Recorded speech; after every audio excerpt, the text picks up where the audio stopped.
Runaway train. Even as a child, I knew her behavior was wrong. She made me feel like a criminal by the time I was 7 years old. Mom habitually left us at the grocery stores and other routine locations. Shopping was always shameful and demeaning. At times, she would take all of us, or just one of us. It all depended on what she was wanting at the time. She may have wanted her freedom, an accessory, or a pawn. She dropped us off to buy or pick up whatever she wanted, often cigarettes.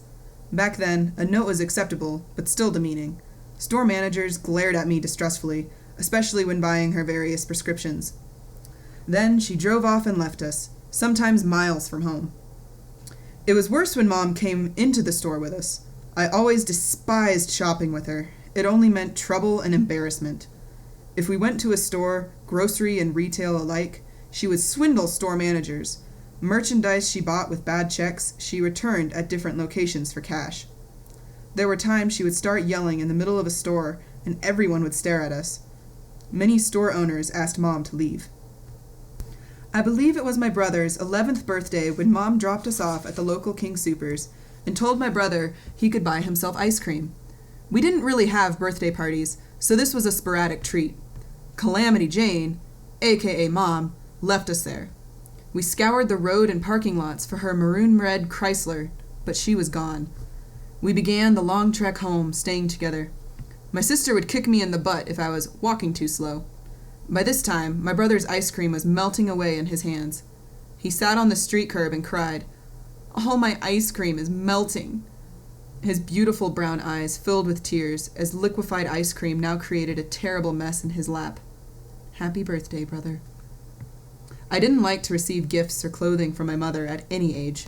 I was 99% sure that everything was acquired illegally. Whatever gifts she gave me, she could use against me for the rest of the year. One outfit would cost me hours and hours of indentured servitude, extensive cleaning around the house.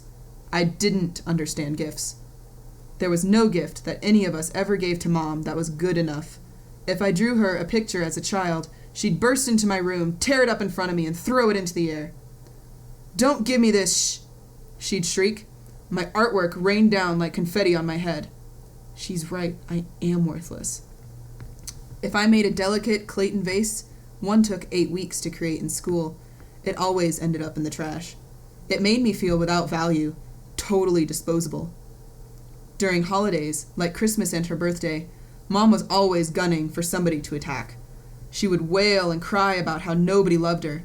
We all tried to make her happy, but always failed. Mom's breakneck reactions were often violent and vehement.